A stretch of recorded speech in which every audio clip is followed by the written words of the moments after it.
හරි ඊළඟට අපිට කතා කරන්න තියෙන්නේ පුනර්කරණ නැත්තම් ලූප්ස් ඉටරේෂන් ඒ වගේ දේවල් ගැන අපි බලමු කොහොමද පුනර්කරණයක් වැඩ කරන්න කියලා. ඒකට තියෙන ආකෘති කීපයකට උදාහරණ තමයි මෙතන අපිට බලන්න තියෙන්නේ. අපි මෙතන පැහැදිලි කරගෙන යමු. මෙතන තියෙන for loop එකක්. මේකේ නිශ්චිත වාර ගණන තමයි පුනර්කරණය වෙන්නේ.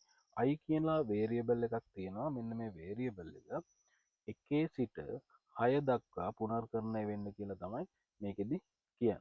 එතකොට පුනර්කරණය වෙන හැම වෙලාවකම print එකක් වෙනවා. f ගණන මේක අයින් කරන කෝඩ් එකේදී ගණන i වෙලාගේ output වෙනවා.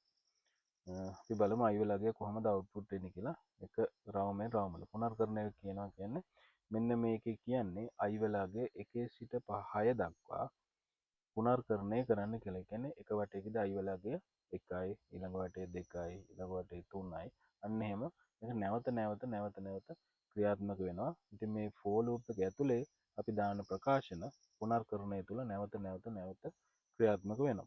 එතකොට යම්කිසි දෙයක් නැවත කරන්න ඕන නම් අපිට පුනර්කරණ පාවිච්චි කරන්න පුළුවන්. ඉතින් ඒවට තියෙන ආකෘතිය තමයි මේ තියෙන්නේ.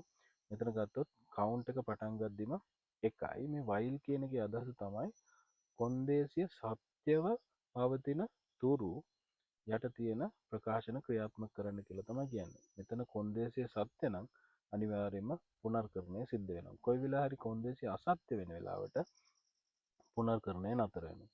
ඉතින් මේකද කියන්නේ while count 5 හෝ 5ට වඩා කුඩා වනතුරු මෙන්න මේ ඇතුලේ තියෙන ප්‍රකාශන වෙන්නේ කියලා. ඉතින් count කියන අගය පටන් ගද්දිම 1යි. ඒ කියන්නේ 5 නෙමෙයි 5ට වඩා කුඩායි.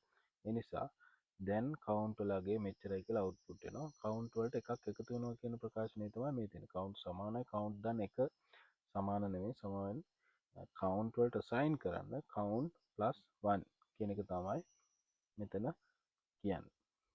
ඒකට කමෙන්ට් එකක් දාලා මෙතන ඒක පැහැදිලි කරලා තියෙනවා. count වලට assign කරන්න count plus 1 කියන එක. එතකොට ඒක කෙටි කරලා තමයි මෙතන තියෙන්නේ. එතකොට මේකෙදි වෙන්නේ මොකද්ද? පළවෙනි වටේදී count ලගේ 1යි කියන 5ට වඩා අඩුයි. ඒ කියන්නේ කොන්දේසිය සත්‍ය වෙනවා. ඒ හින්දා ක්‍රියාත්මක වෙනවා. දැන් count එක මෙච්චරයි කියලා output වෙනවා. ඊට පස්සේ count එකට එකක් එකතු වෙනවා. count එකට එකක් එකතු වෙනවා කියන්නේ count එක count වලට assign කරනවා count plus 1. ඔව්. එතකොට මෙතන තියෙන්නේ count සමානයි count වලට assign වෙනවා එකක්. මෙතන වෙන්නේ count වලට එකක් assign වෙනවා. count 5 හෝ 5ට වඩා කුඩා වන තුරු මේ පුනර්කරණය වෙනවා. ඉතින් පළවෙනි වටේ count වලගේ 1යි. ඒ හින්දා පුනර්කරණය වෙනවා. count එකේ යාගේ output වෙනවා. count වලට එකක් එකතු වෙනවා. ඒ කියන්නේ 2යි. එතකොට 2 5ට වඩා කුඩායි. ඒ හින්දා දෙකත් output වෙනවා. මෙතනදී count වලගේ 3 වෙනවා. 3 5ට වඩා කුඩායි. ඒ හින්දා count අගේ ඒ කියන්නේ 3 output වෙනවා. ඊට පස්සේ 4 5ට වඩා කුඩායි. ඒ නිසා count අගය 4 විදිහට output වෙනවා. ඊට පස්සේ count එකට එකක් එකතු වෙනවා. ඒක 5යි. 5ට වඩා කුඩා නොවුනට සමානයි. ඒ නිසා කොන්දේසිය සත්‍යයි. එතකොට 5 output වෙනවා. 5ට එකක් එකතු වෙනවා 6යි. 6 5ට වඩා කුඩාත් නැහැ සමානත් නැහැ. ඒ නිසා කොන්දේසිය අසත්‍ය වෙනවා. එතකොට පුනර්කරණය නතර වෙනවා.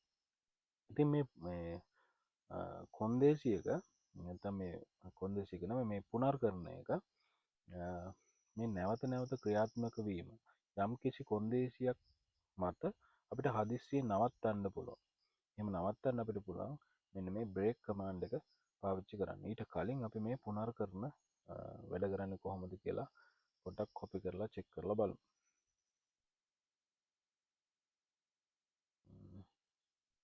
මෙන්න මේ ටික මම දැනට අයින් කරගන්නම්. එතකොට මෙයා කියන output එක 1 2 3 4 5 තමයි එන්න ඕනේ කියලා. අපි run කරලා බලමු.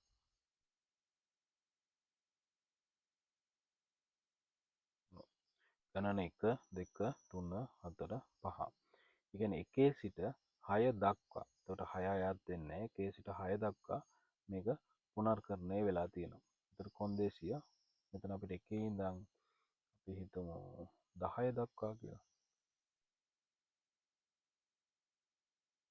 අපි බලමු 1 සිට 10 දක්වා මේක පුනර්කරණය කරොත් මොකද වෙන්නේ කියලා. හරි. එතකොට 9ට එනකම් මේක පුනර්කරණය වෙනවා. එතකොට වට ගණන 9ක් තියෙනවා. හරි. මේක බිංදුවේ ඉඳන් වාට කරන්නත් ඕන නම් පුළුවන්. අපි බිංදුවේ ඉඳන් ගන්නත් පුළුවන්. එතකොට බිංදුවේ ඉඳන් වැඩ කරනවා. ඒ ඍණ එකේ ඉඳන් බැරිද? නෑ ඒකත් පුළුවන්.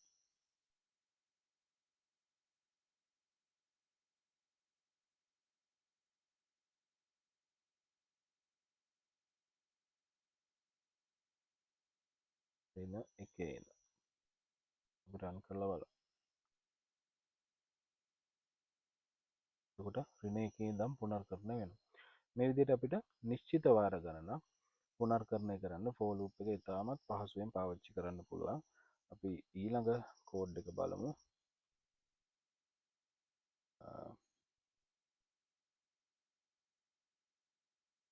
මේකෙදි වෙන්නේ පුනර්කරණය. කොන්දේසිය සත්‍යව පවතින තුරු තමයි ක්‍රියාත්මක වෙන්නේ. ඉතින් අපි රන් කරලා බලමු.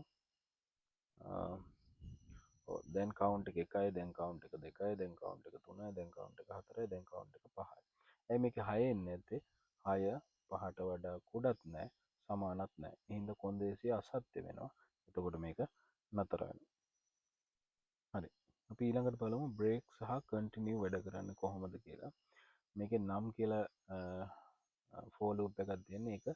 ඒක 1 සිට 10 දක්වා තමයි පුනර්කරණය වෙන්න ලෑස්ති වෙලා තියෙන්නේ. if නම් සමානයි 5ට, නම් කියන එක 5ට සමාන වුණොත් බ්‍රේක් කරන්න කියනවා. if නම් mod 2, නම් එක mod කරොත් 2 එකෙන් කියන්නේ නම් mod කරොත් 2 එකෙන් කියන්නේ නම් දෙකට බෙදුවහම උත්තරේ බිඳුව නම් කන්ටිනියු පුනර්කරණය කරගෙන යන්න කියලා තමයි කියන්නේ. එතකොට මෙතන for loop එකේ සියල්ල print කරන්න කියලා අන්තිමට කියලා තියෙනවා. අපි run කරලා බලමු මේකෙන් මොකද්ද වෙන්නේ කියලා ඉස්සෙල්ලා. එතකොට මෙතන එන්නේ 1යි 3යි විතරයි. ඇයි ඒකට හේතුව? අපි ඒක check කරලා බලමු. හරි ඉස්සෙල්ලාම මේක බලමු. නම් එන්නේ සමාන නම් 5ට. ඒකට ඉස්සෙල්ලාම නම් වලගේ 1යි 1 කියන්නේ සමාන නෑ. එහෙනම් මෙතෙන්ට එනවා. හැබැයි 1 2කින් මොඩ් කරාම උත්තරේ 1යි. ඒ නිසා කන්ටිනියු වෙනවා. එතකොට උත්තරේ 1 අවුට්පුට් වෙනවා. ඊළඟට අපි ආයෙ යනවා. නම් එක 2 2 5ට සමාන නෑ. එහෙනම් බ්‍රේක් වෙන්නේ නෑ. හැබැයි 2 2කින් මොඩ් කරොත් උත්තරේ බිඳුවයි. අන්න එතකොට වෙන්නේ මෙතනින්ම කොන්දේසිය ඊළඟ පියවරට යනවා. මෙන්න මේ යට තියෙන ප්‍රකාශන ක්‍රියාත්මක වෙන්නේ නැහැ. මෙන්න මෙතන කන්ටිනියු වෙනවා.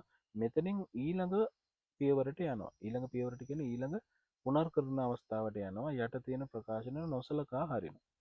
එතකොට වෙන්නේ මොකද්ද? 2 2කින් මොඩ් කරාම උත්තරේ බිඳුවයි. මේ ප්‍රකාශනයේ ක්‍රියාත්මක වෙන්නේ නැවත උඩට එනවා. එතකොට උත්තරේ දැන් 2 තියෙන්නේ 2 5ට සමානද නෑ. එතකොට බ්‍රේක් වෙන්නේ නෑ. ඊළඟට මෙතනදී 3 තියෙන්නේ දැන් 3නේ. ඔව්. 3 2කින් මොඩ් කරොත් උත්තරේ 3 2කින් මොඩ් කරොත් උත්තරේ 1යි. ඒ නිසා මේ කන්ටිනියු කමාන්ඩ් එකක් වැඩ කරන්නේ. එතකොට මෙන්න මේ කමාන්ඩ් එක වැඩ කරනවා. ඒ කියන්නේ 3 අවුට්පුට් වෙනවා. ඊට පස්සේ ඊළඟට යනවා. දැන් 4 එන්නේ. 4 5ට සමාන නෑ. එහෙනම් බ්‍රේක් වෙන්නේ නැහැ. හැබැයි 4 2කින් මොඩ් කරොත් 4 2කින් මොඩ් කරොත් උත්තරේ බිඳුව. 4 2කින් බෙදුවොත් ඉතුරු වගේ බිඳුව. ඒ කියන්නේ සමාන වෙනවා. එතකොට මෙන්න මේ කොන්දේසිය ක්‍රියාත්මක වෙන නිසා මෙන්න මෙතනින් කන්ටිනියු වෙනවා. එතකොට මේ ප්‍රකාශනයේ ක්‍රියාත්මක වෙන්නේ නැහැ. ඒ නිසා තමයි මෙතන 4 අවුට්පුට් වෙලා නැත්තේ. එතකොට මෙන්න මෙතනින් කන්ටිනියු වෙලා නැවත එනවා. එතකොට දැන් ඊළඟ අවස්ථාවේ නම් වලගේ 5යි 5 5ට සමානයි. ඒ නිසා මෙතනින් බ්‍රේක් වෙනවා. ඒ කියන්නේ සම්පූර්ණ පුනර්කරණයම නතර වෙනවා.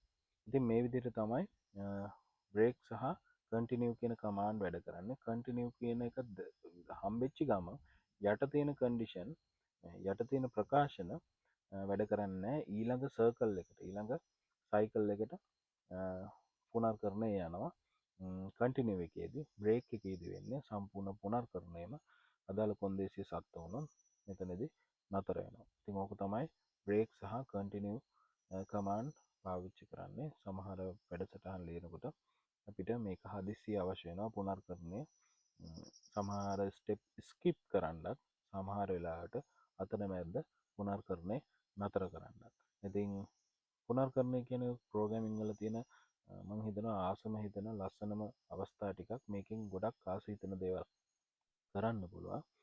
ඉතින් අපි බලමු තවදුරටත් සංකීර්ණ ගැටලු විසඳද්දී පුනර්කරණ අපි පාවිච්චි කරන්නේ කොහොමද කියලා. දැනට මං හිතනවා මූලික අවබෝධය පුනර්කරණයේ ඇති කියලා අපේ ඉදිරි වැඩවලට. ඉතින් ආදරෙන් ඉල්ලන්නේ මේ වීඩියෝ එක ඔයාලා දාන පොඩි කමෙන්ට් එකක් පොඩි ලයික් එකක් මට ගොඩක් වටිනවා. මොකද ඊළඟ වීඩියෝ එක කරන්න මේ වීඩියෝ වැදගත් කියලා මට දැනෙන්න ඕනේ. ඉතින් මං ආදරෙන් ඉල්ලනවා කමෙන්ට් එකක් හරි මොකක් හරි දිරිගැන්වීමක් කරලා යන්න ඊළඟ වීඩියෝ එක ඉක්මනින්ම ඔයාලට හම්බෙයි.